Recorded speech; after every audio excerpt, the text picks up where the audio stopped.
अहम खबर, महाराष्ट्र में कोरोना वायरस के मरीजों की तादाद में लगातार इजाफा हो रहा है। तो महाराष्ट्र से बेहद अहम खबर, रियासत में कोरोना वायरस के मरीजों की तादाद बढ़कर 37 तक जा पहुंची है। 4 नए मामले इसमें जुड़ गए हैं।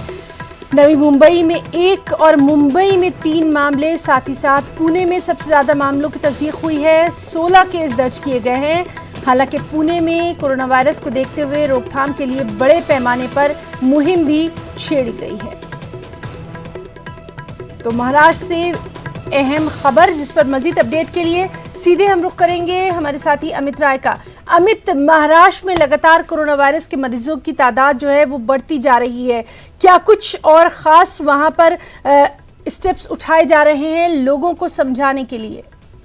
देखिए, निश्चित तौर पे महाराष्ट्र के लिए बहुत ही बड़ा चिंता का विषय है कि आंकड़े लगातार बढ़ते चले जा रहे हैं। 37 आंकड़ा बढ़ के हो गया। अभी 4 नए केसेस आए हैं। मुंबई में 3 केसेस और नवी मुंबई में 1 नया केस आया हुआ है। और सबसे ज्यादा केसेस जो है वो पुणे में है, 16 केसेस। तो पुणे में जो है इसके लिए युद्ध स्तर के प्रयास शुरू है।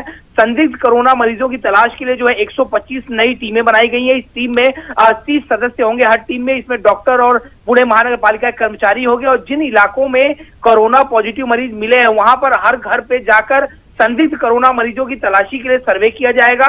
और कोरोना पॉजिटिव मरीज के घर के आसपास के 5 किलोमीटर परिसर का सर्वे किया जाएगा। पुणे की अगर बात करें तो अब तक 37,000 लोगों की स्क्रीनिंग हो चुकी है और मामले जो है लगातार बढ़ रहे हैं। 16 मामले जो है पुणे में हो चुके हैं। और पुणे शहर के करीब जो है 220 जो है छोटे बड़े पार्कों को बंद करने का आदेश दे दिया गया है। राजीव गांधी चिड़ियाघर भी बंद कर दिया गया है। शॉपिंग के लिए जो मशहूर है तुलसी बाग, उसको भी 3 दिन के लिए बंद कर दिया गया है। भीड़ भाड़ वाले इलाकों में जाने से लोगों को रोका जा रहा है। और सबसे अहम खबर यह है कि बढ़ते आंकड़ों से महाराष्ट्र सरकार परेशान हो चुकी है। और सीएम ठाकरे के निवास स्थान वर्षा पे जो है लगातार बैठकों का दौर शुरू है। सीएम वीडियो कॉन्फ्रेंसिंग के जरिए जो है अधिकारियों से लगातार जो है इस पूरे मसले पे चर्चा करेगा। आखिरकार किस तरह से उनके इलाके में क्या हालात है, किस तरह से जो है लोगों का इलाज चल रहा है, अस्पताल प्रशासन क्या कर रहे हैं, अस्पतालों में किस तरह के इंतजाम किए जा रहे हैं, इन सारी चीजों की जानकारी जो है इस समय सीएम ठाकरे वीडियो कॉन्फ्रेंसिंग द्वारा जो है लगातार ले रहे हैं। लेकिन जिस तरह से आंकड़े बढ़ रहे हैं, आंकड़ा बढ़ के जो है 37 हो चुका है। हाँ। यानी पूरे देश में सबसे ज्यादा आंकड़ा जो है महाराष्ट्र में बढ़ा है। तो कहीं न कहीं मुंबई करों के लिए, महाराष्ट्र वासियों के लिए ये चिंता का विषय हो चुका है। जी अमित, ये वाकई में तशवीश की बात तो है ही, लेकिन हम ये भी लगातार देख रहे हैं कि सीएम उद्धव ठाकरे खुद तमाम हालात पर नजर बनाए हुए हैं। उन्होंने बार बार इस सिलसिले में मीटिंग भी तलब की है।